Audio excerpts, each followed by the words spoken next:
নমস্কার বন্ধুরা, এটা ছিল বৃহস্পতিবারের সকাল, মানে কালকে। তখন বাজে সকাল 6টা, কিন্তু এমন রোদ উঠেছে মনে হচ্ছে যে 9টা সাড়ে 9টা বেজে গেছে। এই গরমকালে এই একটা প্রবলেম, মানে সকাল না হতে হতেই রোদ উঠে যায়, আর এত কড়া রোদ উঠে যায়, বিরক্ত লেগে যায়। তো যাই হোক, গাছ থেকে একটা আম পাতা পেড়ে নিলাম আজকে বৃহস্পতিবার ঘট পাল্টানোর জন্য এই লক্ষ্মীর সরাটাকে। তারপরে আমি একটু গঙ্গা জল দিয়ে আর কাপড়টা দিয়ে মুছে দিলাম ভালো করে। এবার একটা মালা বানিয়েছিলাম, জবা ফুলের মালা, লাল জবা। এখন লাল জবা এত ফোটে, তাই জন্য মাকে একটু মালা করেও দিতে পারি, বেশ ভালো লাগে। না হলে আগে তো আর মালা করে দেওয়া হতো না, শুধু ঘরটাই পাল্টানো হতো। তো যাই হোক, এটা আবার দুপুরবেলা কানাই সোনাকে দুপুরের ভোগ দেব, তার জন্য কলা ছাড়িয়ে নিচ্ছি।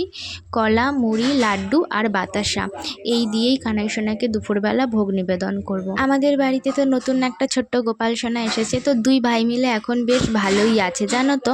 নাহলে তো আমার কানাই সোনা একা একাই সারাদিন থাকে, গোমাতা আছে ওর সাথে হয়তো একটু গল্প টল্প করে কি জানি না, সারাক্ষণ একা থাকে। তো এখন দুই ভাই মিলে দুজনে বেশ ভালো বসে আছে। দুজনকে দেখলেই মনে হয় যে দুজনে মনে হয় প্রচুর গল্প করে।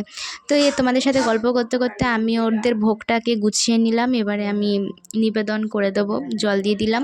আর তুলসী পাতার বড়ই অভাব পড়েছে এই বর্ষাকালে। তুলসী গাছ সব মরে যেতে এখন আর একটাও তুলসী গাছ নেই।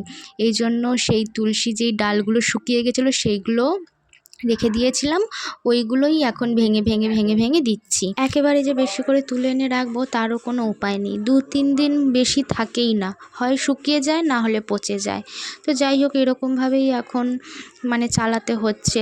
মাঝে মাঝে মাসিদের বাড়ি থেকে তুলে নিয়ে আসি। মাসিদের ওই দিকটা জল ওঠে না, ওদের ওই দিকটা সব তুলসী গাছ আছে, আর আমাদের এই দিকটা জল এমন উঠেছিল, সেই যে মরে গেল তুলসী গাছ সব, এখন আর মানে নেই। যেগুলো আছে সেগুলোর পাতা তুললে সেগুলোর মধ্যে আর কিছু থাকবে না, তো পাতা তোলা আর হয় না। তার জন্য এই ডান্ডিগুলো দিয়েই এখন কাজ চালানো হচ্ছে। এইগুলো দামোদর মাসের জন্য রেখে দিয়েছিলাম, তো এখন এগুলো ভালো কাজে দিচ্ছে। তোমরাও চাইলে এরকমভাবে রেখে দিতে পারো। তো এই ছিল আজকের ভিডিও, কেমন লাগলো অবশ্যই জানাবে। দেখা হবে অন্য কোনো ভিডিওতে। সবাই একটু লাইক করে দিও। রাধে রাধে।